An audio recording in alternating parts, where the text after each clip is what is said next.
Hello ဒီနေ့ကတော့ day 14လေးပါဒီ video လေးကိုကျေးဇူးတင်ရှင်နဲ့စတင်ရမယ်လို့ပြောရမယ်။ဘာဖြစ်လို့လဲဆိုတော့ဟိုတယ်နေ့ကပေါ့နော် brother တယောက်ကနေပြီးတော့ကူညီပြီးတော့dive ထိုးတဲ့ဟာကို tip ဒီပြပေးရဲပေါ့နော်ဆိုတော့တကယ်တော့ကျွန်တော်ထိုးတာထိုးနေတာတိုင်ပက်နေတာပေါ့နော်ဘယ်လိုတိုင်ပက်လဲဆိုတော့အဓိကကျွန်တော်ထိုးတယ်ဒီကျွန်တော်ရဲ့ဒီတရက်ဒါတခုပြီးတခုတိုးသွားရဲပေါ့နော်9ခုကနေ6ခု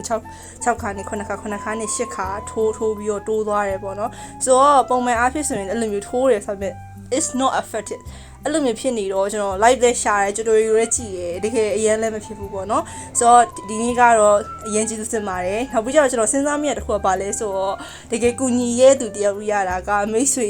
10ယောက်ရတယ်လို့ပဲခံစားမိရဲပေါ့နော်ဆိုတော့ကျွန်တော်ဒီနေ့နောက်တစ်ခုကကြတော့ကျွန်တော် solution တစ်ခုတွေ့ကျွန်တော်ဒီ dive ကိုထိုးတိုင်းကျွန်တော် hip ကနောက်ကအမြင်ကျန်နေခဲ့တာပေါ့နော်ဒီနေ့ကျွန်တော်ဘာဖြစ်လို့လဲဆိုတာကို solution တစ်ခုတွေ့သွားပါတယ်အဲ့ဒါပါလဲကျွန်တော်အမြဲတမ်း dive ကိုပေါ့နော်အောက်ကိုပဲချနေတာပေါ့နော်ဒီ45 degree အရှိကိုချောက်ကအရင်ခက်တယ်ဒါပေမဲ့လည်းကျွန်တော်ဒီပုံမှန်ဆက်ပြီးလို့ရှင်းကြတော့ကျွန်တော်မလုံနိုင်သေးဘူးပေါ့နော်မလုံနိုင်သေးရလဲတစ်ချောင်းနောက်တော့ခဏကိုမထိနိုင်သေးရလဲတစ်ချောင်းနီးမသိသေးရလဲတစ်ချောင်းပေါ့နော် I got this why my help beyond their body because of the position movement when I move forward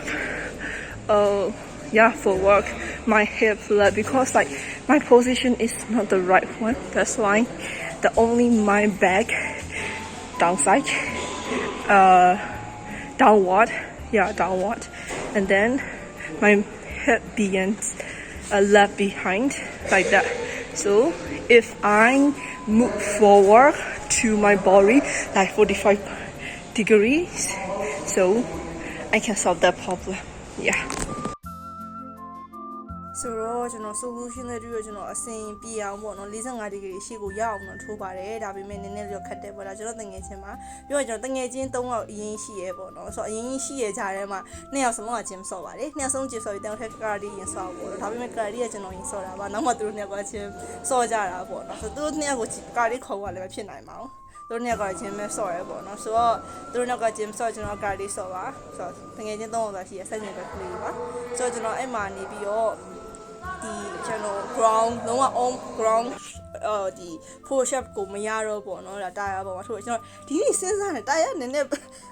ဥပါလို့ခံစားနေရရပေါ့နော်ဆိုတော့တာယာမြက်အရွေးမှားသွားသလားလို့ခံစားရပါတယ်နောက်ပြီးတော့ဒီနေ့ကျွန်တော် look ခဲ့တခုလေးပါဆိုတော့ resistant band မရှိဒီတာယာနဲ့လောက်တာပေါ့နော်တကယ်ကျေးဇူးတင်တယ်ကျွန်တော်ကိုပြောပေးရသူရောတာယာငါပေးသူရောတကယ်အရင်ကျေးဇူးတင်ပါတယ်ဗျတကယ်ဟိုအဆင်ပြေသွားရဲ့ဆိုတော့ဒီနေ့ကတော့ဒီလောက်ပါပဲအားလုံးပဲပါပါပါဗျာ Getting better